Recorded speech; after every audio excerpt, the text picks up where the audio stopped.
This morning. We are quite pleased to have with us. Normally, in the early minutes before so many of you were around, I verify how to pronounce our teacher's name. I didn't have that chance with interesting discussions going on this morning. Nichole Cella, am I close? Yes, that's perfect. Wow, you're good. And she has, I think, for a long time had a passion about helping us recognize the gifts that women have brought to the church over the ages, even though it's not always been mainstream in the church history. This morning, she will share some of that knowledge, including some she picked up on the way through Divinity School. Welcome. Thank you. I am so pleased and honored to be with you and very excited to share with you my passion for the church mothers.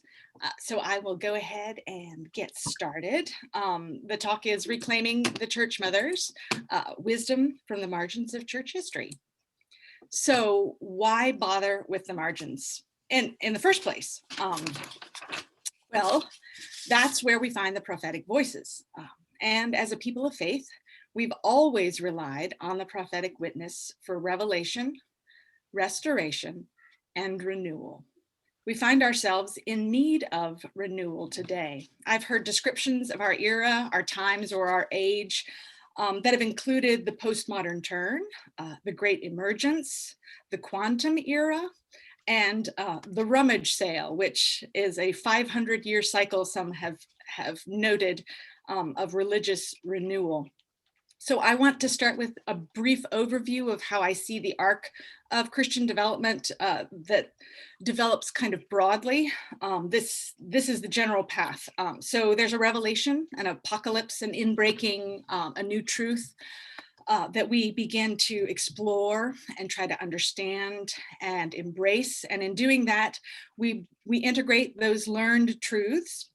We establish learning and communication of these truths, building structures and supports around them and under them, and at which point we begin to discover some of their limitations, the boundaries of those revelations, and prophetic voices arise in opposition.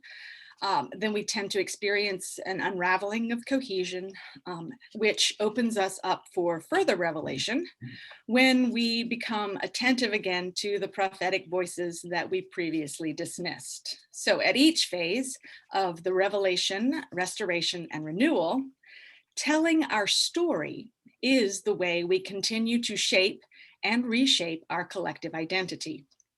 We've told our story in many ways over the course of our history, but with a basic format. Transitions, like the one we're experiencing now, lead us to re-examine the ways we've been telling and hence living out our story. So to access the breadth of our tradition and reclaim the prophetic witness that has the potential to reach in a time of transition, what we can do is expand our attention to places that were once minimized, the margins, or rejected by the concerns of that particular age, era, or historical setting. So in facing again the prophetic voices, we will actually need to contend with our criteria for having silenced them in the first place.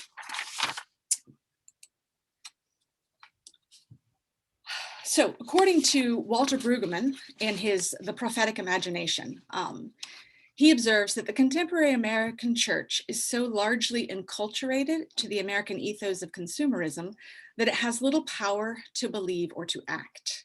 The internal cause of such enculturation is our loss of identity through the abandonment of the faith tradition. Our consumer culture is organized against history.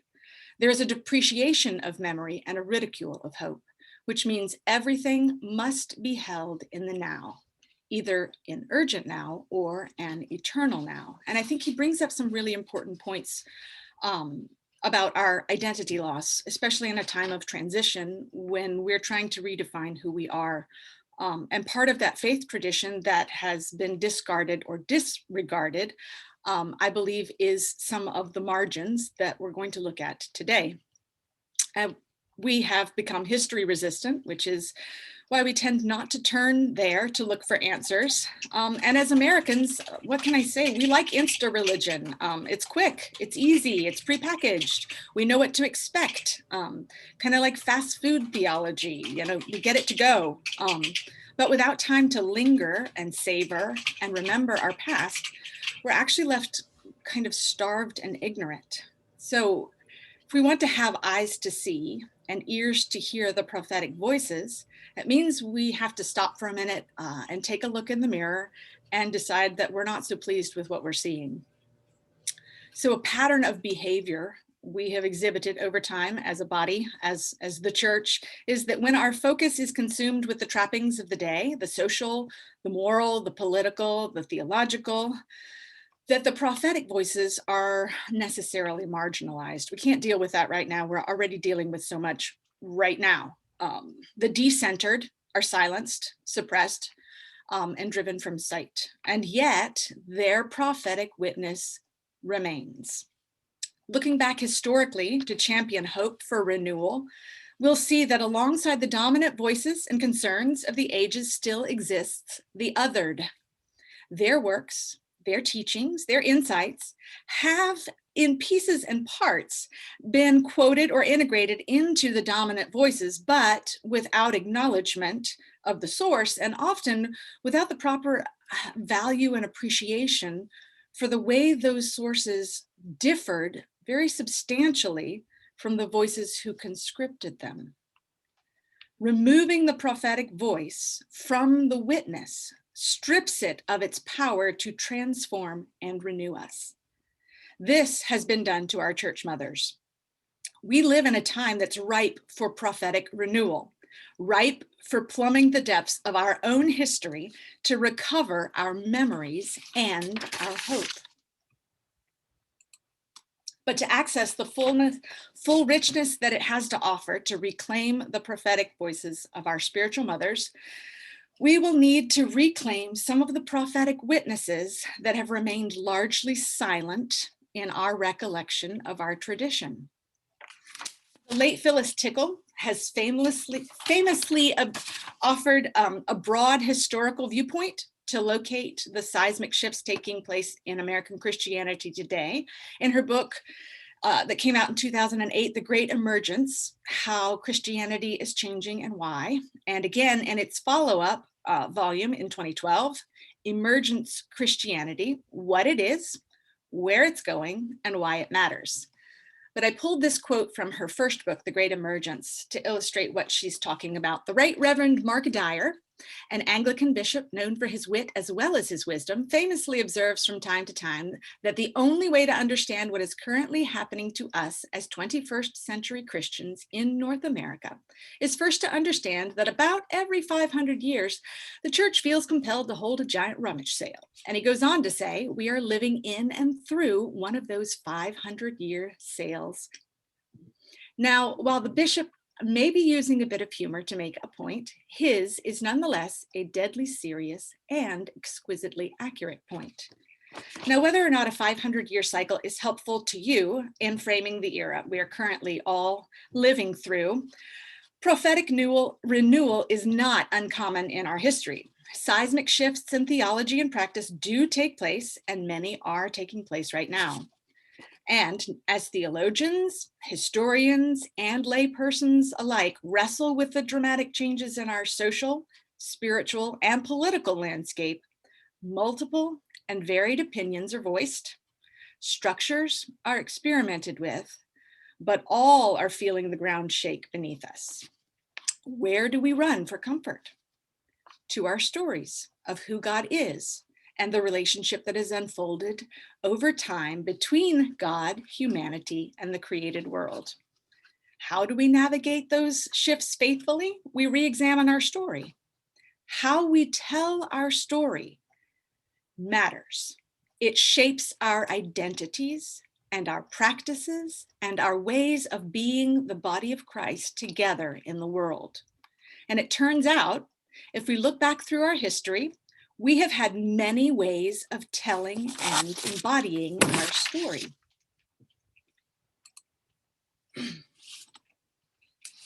how do we draw again on our history and tradition and wisdom gained through the ages to help us let go of the stories that no longer bring life to us the way they once did? Well, we turn again to prophetic witnesses, to those who've told our story and lived it in ways that imagined and embodied the revelation to come.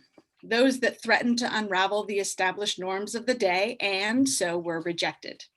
And in the enclaves of the prophetic communities who told and lived the non-dominant story of the age, we can find vibrant, life-giving revelations that speak to our own thirst and our lack, our need, and a hope for finding our way forward through uncertainty.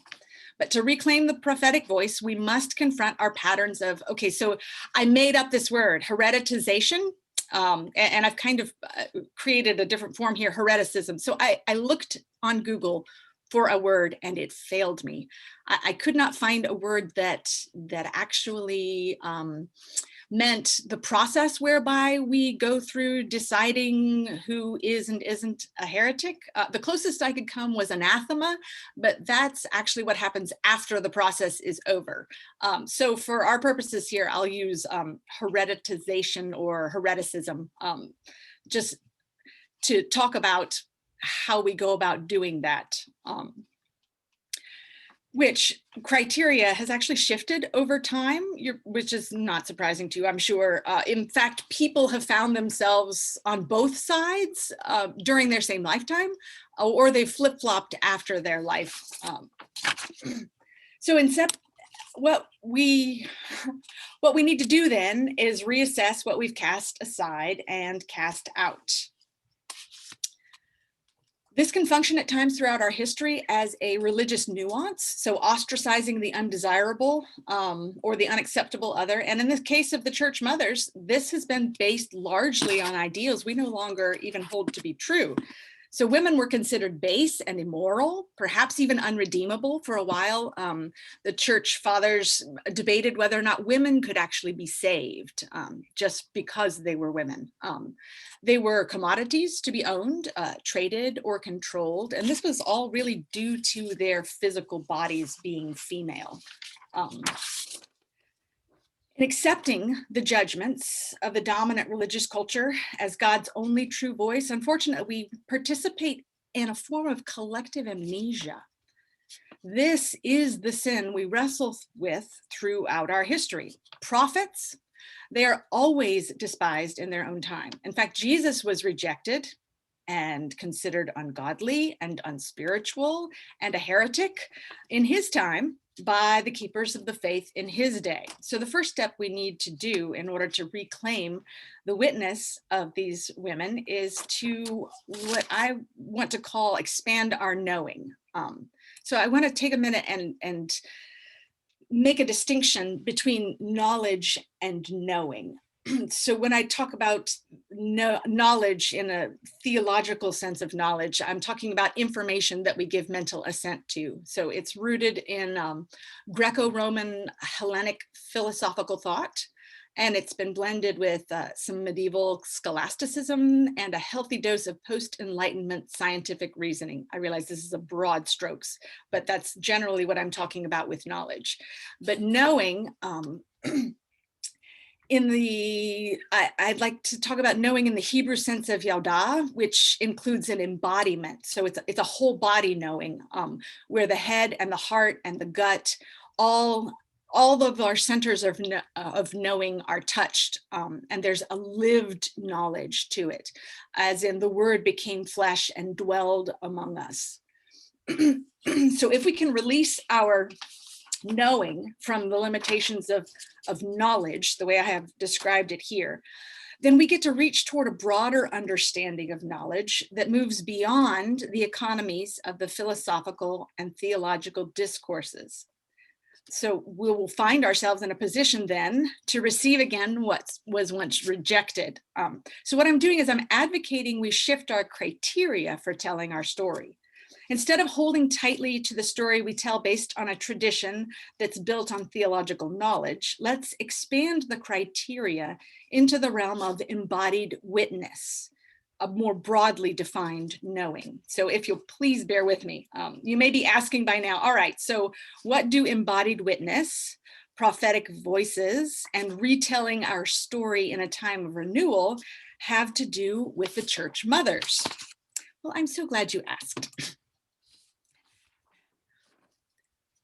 In his book, The Way of Love, Recovering the Heart of Christianity, Dr. Norman Wiersbe tackles the question of renewal in a way I find deeply compelling. He suggests that the seismic shifts we are undergoing might most effectively be addressed by reframing the story we tell of the drama of salvation from a drama of sin to a drama of love. Focusing our story of salvation on the centrality of God's love at every step in the unfolding relationship between God and humanity dramatically impacts our theology and our practice. We can know this in the expanded sense of that word because it has happened before in our history. While the church fathers were busy developing the drama of salvation deeply rooted in an exploration of sin, the church mothers developed their theological understanding and practices around God's love as the central organizing thread. We effectively can find again the energizing power of the prophetic witness that has nurtured an alternative consciousness perception to the dominant Christian culture that surrounds it. I love that definition of Brueggemann of the function of the prophetic voice, and I believe it fits so beautifully what these women's lives have done. So this does take a little unpacking to explain what I mean. So what we're going to do is take a look at two specific time periods in history where we can see differences in the sin-centered versus love-centered focus between the dominant Christian theological interpretations and the marginalized communities of women who necessarily clung to God's love as the centerpiece of their identities and their practices of faith. So it turns out that when we dig back through the annals of our history and restore our church mothers' voices and lives and contexts, we actually discover a vibrant, imaginative, fruitful, and beautifully expressed version of our story that is centered in, told, and lived as a story of God's love. The theology of their male counterparts is shaped in decidedly different ways as a direct result of their social location. They occupy the epicenter of social, economic, political, and religious power and authority. Men were given pride of place and respected as authoritative. They were understood to be the closest representations of God's image. These factors directly impacted the formation of their theology and practices. The social, political, and religious location of women also impacted the formation of their theology and practice.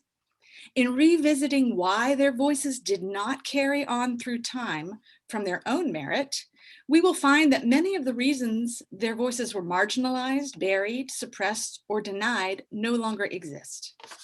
They are not unimportant simply because they are women. It's just not a viable excuse anymore. To see what I mean, we'll turn to the sayings and lives of the desert fathers and mothers. So who were the desert mothers? According to Mary C. Earle and her book, The Desert Mothers, Spiritual Practices from the Women of the Wilderness, she says, we are discovering often through painstaking, detailed examinations of primary texts, scraps of papyrus, fragments of vellum, hints and allusions in texts written by men, that women played an essential role in the early years of the Christian faith. Women were spiritual guides, teachers, leaders of monastic communities, and desert mothers or amahs. The amahs or spiritual mothers were women who offered wise counsel to others and through that counsel became lovers of souls. So she describes the development of the wilderness, the desert mothers and fathers in this particular way. During the 4th century, Many faithful Christians began to be distressed by the church's growing alliance with the state. A kind of restlessness began to grow, a desire to live out the faith in a way that somehow would imitate the faithfulness of the martyrs. So we're talking in the 4th century here, the Roman Empire has taken on Christianity as its official religion, and the church began to establish itself in the same power structures as that of the empire.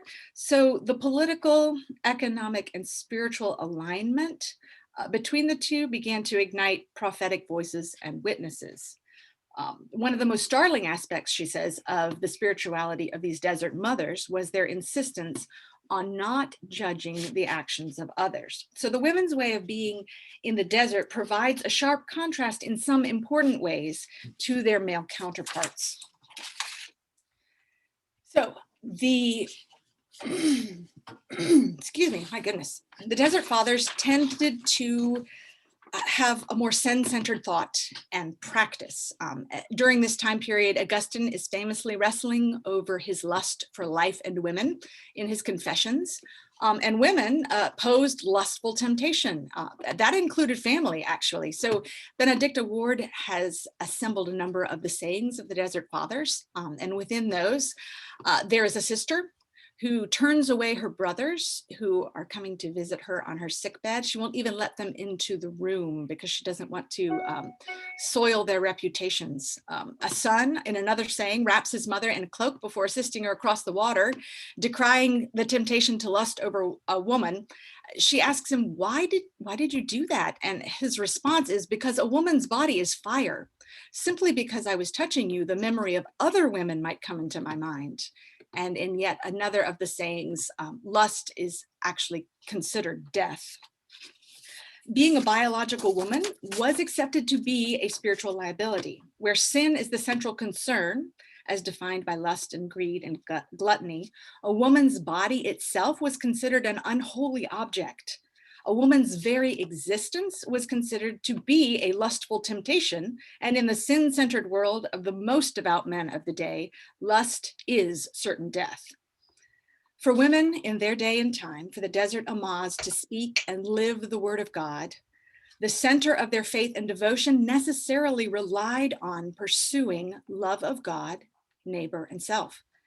Sin avoidance is an impossible lens to focus through when their very lives and bodies were the objects of sin and concern and scorn.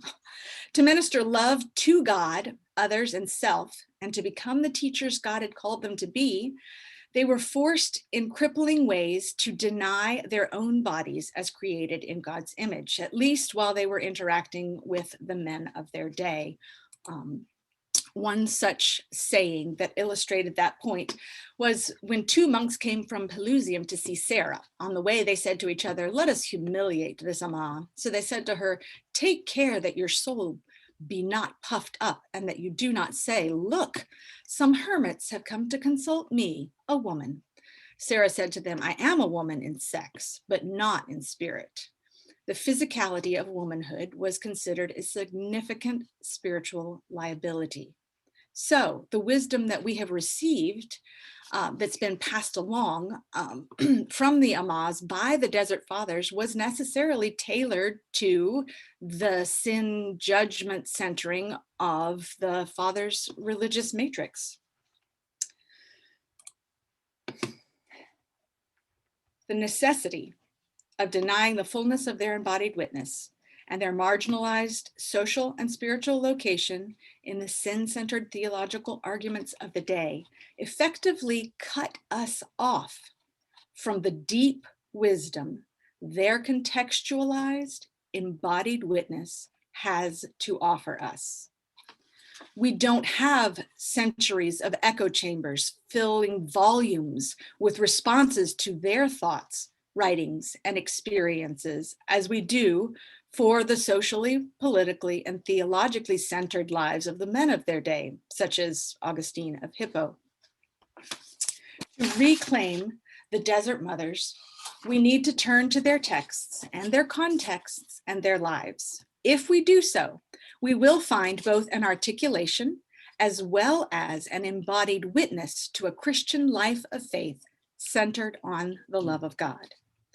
In them, we can discover a continuing arc woven through the Christian narrative that enacts the drama of salvation as a drama of love.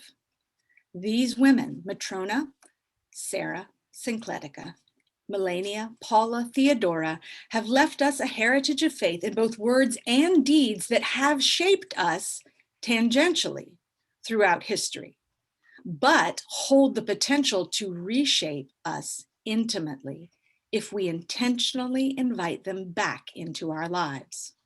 Our history is rich with mothers and grandmothers who have written and lived into a faith centered in God's love.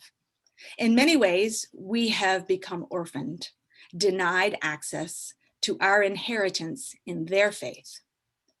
Now, continuing on into the 12th to 14th centuries, we can see yet another contrast in the development of mainstream and marginalized thought and practice between those of the church fathers and those of the church mothers. At the same time that Thomas Aquinas was famously hashing out his brilliant Summa Theologia, the Beguines were fleshing out the intersection of theology, teaching, and sacrificial living through a religious world deeply suspicious of women who lived and practiced their faith outside the accepted confines of explicit male control, socially, politically, and religiously. So whose women, the question was, whose women were they? God's alone? That's preposterous. That's dangerous, absolutely intolerable. Beguines lived their lives in the tenuous and dangerous space between the church-sanctioned cloistered monastic life and the fully secular occupations of marriage and motherhood. Hence, their bold, lived theology of love of God, neighbor, and self through study, community, devotion, and service, they were early bivocational ministers, consigned them to the margins of church history, when they managed to escape the glaring public eye, or to the stake to be burned alive for daring to boldly continue teaching their faith, as was Marguerite Porret's fate. They lived in a society increasingly polarized against thoughts and words that defied the power and authority of the church to consign people to heaven and hell. These women encountered God while affirming church teaching and authority, but dared to experience and express the life and love of God in Christ as authorized by scripture and devotion to. This was too countercultural to bear up in opposition to the power wielded by the institutional church to define and enforce the legalized sanctioned church doctrine. So we're talking about the rise of the Inquisition, which is going to lead us into the Reformation. Their prophetic witness was, in characteristic fashion, marginalized and silenced, but their writings remain. The stories of their lives and teachings remain. Many of their names have been lost or they were never recorded in the first place. Often all we have is their place and time and faith journey and nothing else. Julian of Norwich, we don't know her name. Her name was not Julian. She wasn't from Norwich, but that's how we know her. Their witness remains. Their stories are our stories. Their faith journeys are our faith journeys. So who were the Beguines? I've mentioned the Beguines. Well, according to Wendy Farley, in her book, The Thirst of God, contemplating God's love with three women mystics, she says the Beguines were women who gathered for prayer, study, charitable works, and meditation. They chose lives of voluntary poverty and chastity to strengthen these activities. While continuing to participate in the sacramental life of the church, they also renewed their spiritual lives through contemplative practices.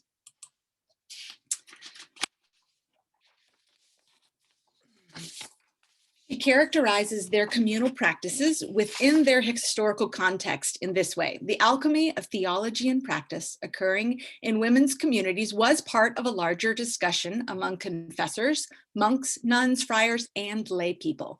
Books were read aloud and discussed, and out of these informal conversations emerged a dramatic and rich theology of love. I wish we had hours and hours and hours to go into those details, but that's for another day.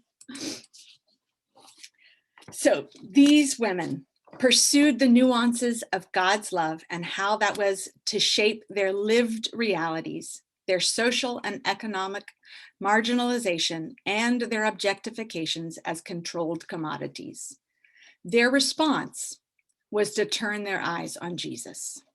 Their lives, writings, brilliantly imaginative poetry, and confessions of intimacy are yet another treasure trove for us. Much like the treasure that's hidden or buried in the field in Matthew 13:44, I fear we've purchased the field but left the treasure buried.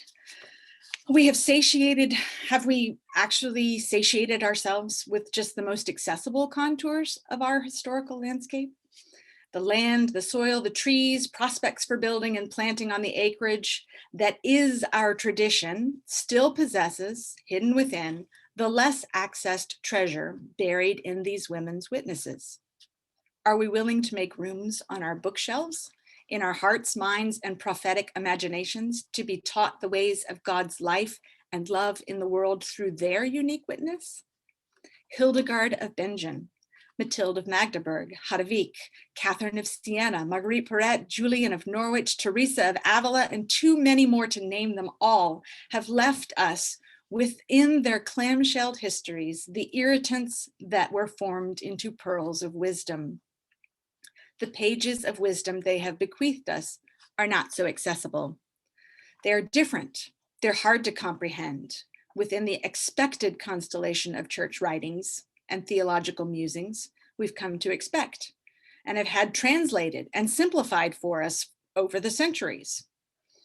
These women have not been visibly constructed on in our theological awareness. And I want to mention we continue to have modern mothers of our faith, women such as Jarena Lee, Sojourner Truth, Maria Stewart, Nanny Burroughs. Oh, there we go. Okay. They necessarily did not assemble and convey their thoughts and theological understanding using church-sanctioned Latin and structuring of Greco-Roman, Hellenic philosophical patterns of thought and reasoning. This way of communicating was expressly forbidden to them as women. They fashioned their arguments not around the contemporary emphases on God's power and immutability, but instead on the accessibility, reliability, and livability of God's love. This was so foreign to the contemporary scheme, it wasn't considered to be theological at all. And in true keeping with their marginalized voice, they wrote in vernacular, plain, common languages. This was before Martin Luther made vernacular writing and speaking missional in the 16th century. These women wrote to popes and princes and celibates and ordinary, albeit educated people alike. They testified to God's mercy and compassion when wrath and condemnation were the messages of the day.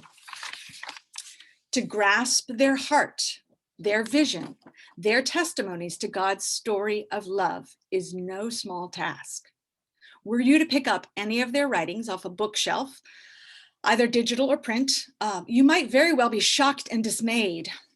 To reclaim our heritage in their faith walk, we will need to adopt a more humble posture than perhaps we as American Christians are comfortable or accustomed to. To see ourselves in their stories, we will need to grow more comfortable identifying with those who have been deemed the weak ones and have been marginalized by our dominant social and theological culture. We will need to be okay realizing we don't know some things. We will need to release our apprehensions about learning from and being taught by the simple ways that Jesus said confound the wise. And we will need to do this together in community. Their stories and witness and wisdom were forged in and through mutually interdependent communities. To reclaim their writing, to understand and apprehend their meanings, we will have to receive again in new ways the mutual discernment that's only available in community. To read their works is to read them together, to remember what their lives were like and how much we have inherited with them and from them as a legacy and testament to their faithful journeys. These beacons, these mothers of our faith, extend into the world we live in today. These are our church mothers. As Paul wrote to Timothy in 2 Timothy 1:5, I am reminded of your sincere faith, which first lived in your grandmother Lois and your mother Eunice, and I am persuaded now lives in you also. We have grandmothers and mothers in our faith. They have names. We are shaped by their lives and their stories without our knowledge. By extending our knowledge, we can help extend our knowing, our being, and our becoming together in faith. We are not spiritual orphans with only fathers to look to for wisdom, comfort, and instruction. As Jesus confounded Nicodemus with his insistence that you must be born again, we are likely still to be confounded to realize that you can't be born, much less born again, without the participation of a mother. Jesus had a mother. Our second birth is mothered. Jesus himself expressed longing to be the mother who gathers and comforts her offspring. These women, our church mothers, our spiritual mothers, have richly mined the depths and breadths of the many and varied metaphors sprinkled throughout Scripture and buried in the field of Christian history that open our knowing to experiential realities best articulated through the only embodiment they could fully know, the female body. They drew inspiration from Song of Solomon and Isaiah and Matthew, rich with metaphors of a loving and mothering God. Our church mothers have blended the depths of lived Christian faith and shared their wisdom with us. They have written creatively and prolifically of their theological understanding and experience of God's love as their guiding principle for life and godliness. They can teach us much we need to know about ourselves, our world, our God, even as Lois and Eunice did for Timothy. Are we ready to welcome them home? Invite them into our library, discussion groups, faith communities, quote them from our pulpits? I hope so. They are a gift we finally have the opportunity to receive. The adoption records have been unsealed. We get to find our story in theirs and better know who we are and who we want to become as a family, a body of believers united in faith, and as a witness to God's everlasting love. And that concludes. If you're interested in some of the references that I used foundationally in this talk, you can find them. A number of them I used Phyllis Tickle. She actually is the one who introduced me to the Methodist way. I did not grow up Methodist. I grew up non-denominational, and when I studied at Duke, I was in the Baptist house, but I have discovered and embraced the beautiful world of the Methodist practice and faith. And I'm currently working with a Methodist church around the corner. But those are a list of references, and I have many, many more. But I don't know what you normally do at the end of the talk, if you open it for questions or comments, or, oh, and if any of you actually do have a word that means the process of hereditization or hereticking, however you want to say that, please do share that word. I would love to know it. I do love words. Is it close to Monty Python and the Inquisition? Something like that.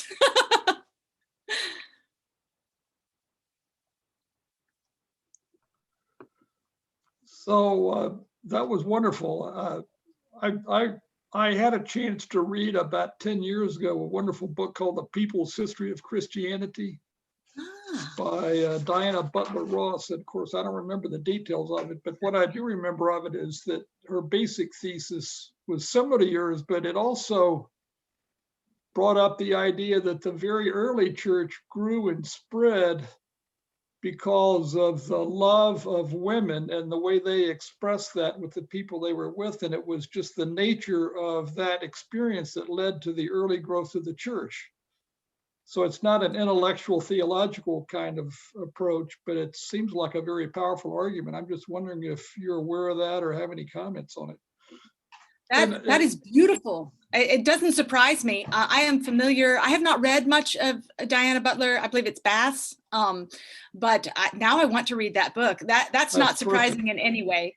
That's actually reflected. I took a course at Duke on Pentecostalism, and that same dynamic was seen in the spread of Christianity by African-American women as they spread throughout the United States. They planted churches everywhere they went. They were natural people gatherers.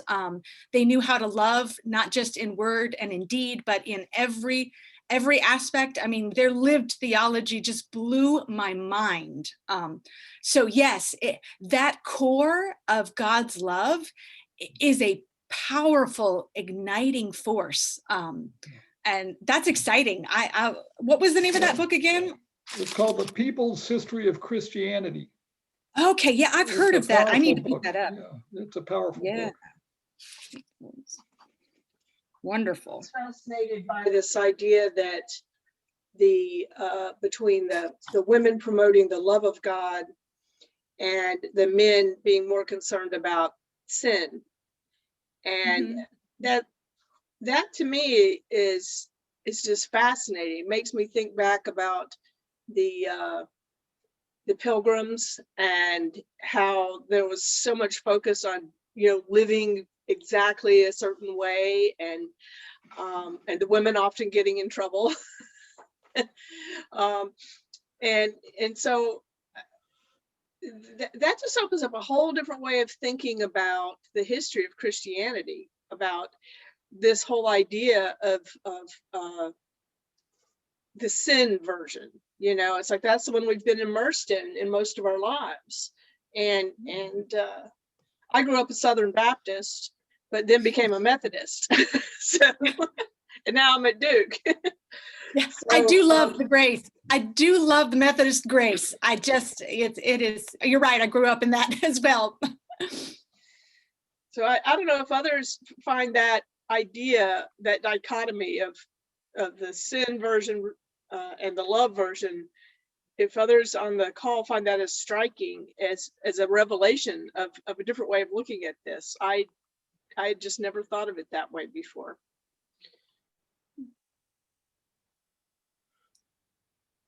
I think I've read several different takes, but the most recent one was that I'm reading right now is Dr. Norman Wiersbe's book on the way of love, and I think he does a great job of articulating that really well and laying out the differences and what that looks like for us today.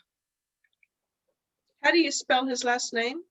That is a really good question. I have his book here. I always misspell it, and I took him as a professor, but it is one of those names. I think it's, oh, you know what? I have it on my slide. Let me see if I can grab that. I think it's W-I-E. No, It's W-I-R-Z-B-A. Thank you. W-I-R-Z-B-A. You know, he's a member of the congregation, Nichole. I don't know if you knew that. That doesn't surprise me at all. He and his family are members of the congregation. Okay, that's fantastic. Yeah, I recently discovered that book through something totally different. I had been studying Henry Nouwen, and his book came up. And so I began to read it, and it was beautiful. It dovetailed exactly with this talk and the direction I wanted to go in. He's a good writer. Yes, yes, he is. Yeah. So one of the themes that kind of permeated what you're saying, it seems to me like, is sort of two radical conceptions of who God is. I mean, the male, patriarchal, authoritarian, militaristic, judgmental God versus the nurturing, loving mother. And, the patriarchal conception has dominated, but we haven't lifted up the maternal conception of God. So it's got a lot of theological implications, right, that come out of the social position in which we conceive of theology, right? Yes, it really does. It's exciting to see it that way too. I think so. Broad strokes wise, I think the final publication Phyllis Tickle put out before she passed was called "The Age of the Spirit," and she kind of digs into this idea of Jacob Boehm's that we would go through large arcs of exploring the Trinity together as a body of believers, and so that first age was kind of characterized as the age of the Father, where we kind of really dug into the depths of that more patriarchal image of the king and what we recognize as characteristics of God the Father. And then it was followed by an age of exploring Christ, the Son, and the brotherhood and that kind of thing. And she makes the assertion that we may be heading into an age of the Spirit, where we begin to explore new metaphors. And each of these kinds of falls within we get a revelation, we get excited, and we explore it to the nth degree. And then we discover that revelation is actually not complete, and it has holes. And so we're realizing that revelation of, the in charge God, that there are some weaknesses to that. And what is beautiful is that during the Middle Ages, and medieval times, they did a great deal of exploration into the motherhood of God. There are some beautiful metaphors that were used, but it didn't go very far. The most beautiful and well-developed voice is that of Julian of Norwich. And I recently did a paper on her recognition that there was a problem between looking at God as a God of wrath versus a God of love, and how the church had wounded people by not recognizing God's love, and that God's love is bigger and more powerful. And so she does a brilliant job. In fact, it blows my mind. I continue to read on her, and I continue to be amazed that I can't quite wrap my head around. But her motherhood theology is phenomenal, and it has a lot of implications for helping us to find our way forward in retelling our story as a story of love. So yes, you're right. That your observation is absolutely correct, Mr. Perry. Well, I haven't thought of this until now, but I mean, the Catholic Church's embracing of Mary, the mother of Jesus, seems like a little bit of a effort along these lines to recognize the female features of God. Yes, in many ways it was a helpful corrective. And we lost some of that corrective through the Reformation. And I'm seeing in some pockets the desire to reintegrate that, to remember the fullness of God. God isn't a human being, and God isn't a man. And if we can take our theological knowledge and kind of move it beyond those constraints, then we get a fuller picture of who God is.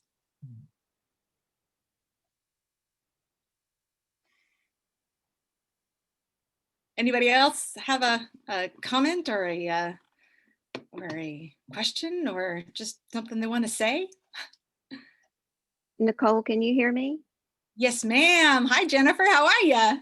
I'm good. Thank you so much for the invitation to hear this. I have to say that I'm going to speak in very common language, as you know. It's reignited for me the necessity for us to continue to make our voices heard. You know that in my own journey, I've had to, well, I've been silenced, and then I'll crawl back into my cave and silence myself because it seems that the patriarchal system simply cannot embrace the voice of nurturing, the voice of mother. In the systems that I have been in, the male voice has been so dominant that it just simply will not sit down. And I grow weary and very tired from it. That there's been two things. One was when my daughter was old enough to start learning the stories of God, that I decided to not teach her that women shoulder the sin of the world. I think that would be a very good start. Changing that entire story for our young girls to not hear from the church that Eve is the perpetuator of women, our matriarch or mother in the stories that we tell, who is Eve, that now we shoulder the sin that begets us all. And that is simply such a terrible lie that continues to be told to our young girls. So I made that choice. And fortunately, all the choices that I made just as a parent to teach my daughter not to believe these types of things, she's grown into a very self-assured, self-loving person who believes she's worthy of so much more than many of the women of my generation. Secondly, I'll say that I got very frustrated during Advent this year, just sort of watching the same old, the same picture that birth is clean, that birth somehow is not messy. And I just really feel strongly that women should be telling the story of what it's like to have a child born. Women should be the voices of telling the Christmas story from the angle of birthing a child is very, very painful, and birthing a child is very, very messy. And our clean version, glossy type of telling of the story just has to go. Let's start telling the truth. And you have reminded me today that we haven't been telling the truth, and your message is one of truth. And so I really do appreciate it. Thank you for inviting me. Thank you. I appreciate you sharing your thoughts. Those are really, really important. Our observations today are the difference between finding a way forward, a healthy way forward to renew our faith, and kind of wallowing and listlessly, trying to try the same things over and over again, and hoping that it will be different the next time. Well, thank you. Thank you for your time. I think I've taken a little bit of extra time from you this morning. I think I was supposed to finish up oh no, it's 10:45. I have more time. I was thinking that it was 9:30 to 10:30 since I got on 15 minutes earlier. Cole, Yes, ma'am. I have a quick question. Yes, please. I'm struck by this notion that we need to begin to unpack these stories for ourselves. I think one of your last comments, you talked about having the books on our bookshelves. And while you had a list of references at the end, I was wondering if if we wanted to begin this journey of understanding the stories, the history of the church mothers, as you call them. Mm-hmm. What is there one reference, just one or two references that you might recommend what you've used so that we can begin the journey and start reading and unpacking, and as you say, reclaiming, at least begin to reclaim the stories so that then we can begin to share the stories. Yes, that's a great question. Thank you, Lynn. Honestly, the two that I took as illustrations are really good ones, I think, to start with. They're going to be secondary literature, not primary literature, which the pre-digested is a little, it's more helpful to get it from somebody else who's read it and processed it theologically, and can bridge the gap between the two. So the Mary C. Earle book, it's actually a devotional book, The Desert Mothers, Spiritual Practices from the Women of the Wilderness, give a nice introduction as to who they are and why, but you don't need a seminary degree to understand. So that's a good one to start with, as well as I loved this book here, The Thirst of God. This is a great primer to the women mystics. There is a lot of literature. I took a class with Dr. Sujun Pak on medieval women mystics while I was at Duke Divinity. And Dr. Pak loves to have us read. And so we read the full works of 5 or 6 of these women, and they are dense, they are difficult. And it was a seminar type class. So we were able to sit around and discuss what we were reading, and think about it in terms of theology that we were learning in other classes. So I wouldn't suggest just picking up Hadavik's poetry, but The Thirst for God is a really wonderful place to start. Wendy Farley is a theologian, and so she reclaims the voice for her project. In this book, she is reclaiming the voice primarily for her daughters, and also for other young people who are having difficulty connecting to the harsh message, sin-centered message of the church. And so she does develop the thought, and she explains the thought very closely aligned with what we're accustomed to thinking theologically through. So I would highly recommend, this is a great place to start if you want to start reading on your own and getting into it. But when you want to do the deep dive, papers are wonderful, and there are lots of papers to read, but it does take hashing it out with people to figure out, what does that mean for us today? How are we reading that as women today, once we put their lives back into context, and their social situation and what was theologically being developed around them at the time. Right. Does And that I guess answer your question? it does. Thank you. And just kind of as a follow-up, if we started with the Mary Earle book to kind of get the context, I was struck by your showing the kind of modern church mothers with Joanna Lee and Nanny Helen Burroughs. So if we wanted to, once we kind of get our foundation, if we wanted to think about kind of the more modern church mothers, as you call them, is there another reference that we might then go to?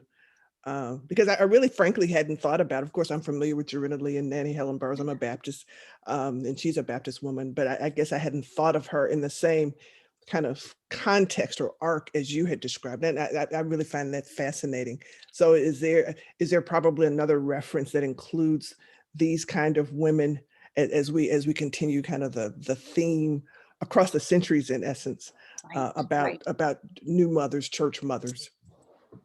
That is a really great question. And I don't actually know of such a resource.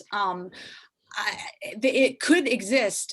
My access to my excitement around their lives and their writings and their witness came about through my history of Pentecostalism class, when I began to focus on the information we were receiving regarding the work of African-American women in the church. And it's one of those things that the professor brought up the point that there's not a whole lot that can be referenced in classes like that because of the way in which scholastic work has to be vetted, if you will. So assembling stories and integrating them into theological musings and putting them in the kind of context that I'm putting them in right now, I'm not sure. I would imagine that work has been done, because if I can imagine it, somebody else definitely has. But I have not access to their work at this point. It hasn't come up along my searches yet. But I love that you asked that question, because now it's come up on my searches. So I will begin to look for that kind of treatment, one that's similar to The Thirst of God, where Wendy Farley did that same thing, introduced the women and their work in theological terms. Because we struggle today even to recognize women's work and writings as theological, especially in the 1900s. I have pieces and parts of primary documents written by women, but I have not seen them assembled in a way that says these are our church mothers and this is what they have to teach us. But I am very much now going to be on the lookout for such a resource. Hi, this was wonderful, and my faith certainly has followed your leading, in the sense that the whole challenge is how to love, and that's not so easy. And thank God for sending Christ and forgiving us, because we get a hand up. We don't have to do it all on our own, which is some of the Eastern religion tendencies. So I'm wonderfully satisfied with all that you're saying. And I wonder if you would put your references, the titles and the authors in, if we could get that into our newsletter or some way, that, because some of us didn't catch that, every piece of it. I'm looking for some of these titles and wondering, well, what am I misspelling, and so forth. Yes, that makes sense. I was not sure how best to give that to you, but that's a great idea. I will see about getting those to you. Yes, and I don't know what the mechanism is, because I'm somewhat a visitor to this. But thank you very much. Very interesting talk. Excellent, wonderful, welcome. I'm so glad you made it.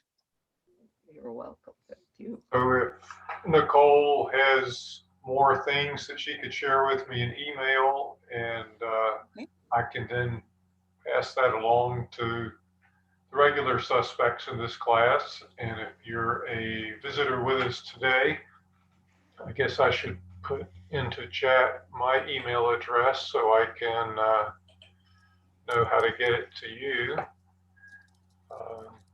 But as I start to type, I invite everyone to unmute and applaud to express our thanks to our leader for the day. Thank you. Thank you, Nicole. Thanks, Nelson. Yeah, it would be great to Thank get you. that in an email. Thanks so much. Thank you so much for having me. I so enjoyed being with you and sharing my heart. Thank you. It was Thank you. wonderful. Thanks, Nichole. Thank you. Have a good one. Have a great week. Next week, we have another opportunity to learn from history and those that the church has intentionally marginalized. Shaquille Harris, who's working on a doctorate in history, will lead us on the topic of making sense of their faith, Christ, the Confederacy, and God's plan. And sadly, some of those thoughts and rationalizations seem to be in current use again. So it's give us an opportunity to learn from history. And as is our recent tradition, official class and recording may be over, but everyone is welcome to linger and visit some more. A bit. Till church. Hi, Brenda. This is Linda. Is she there? Thanks, Okay, so Nelson.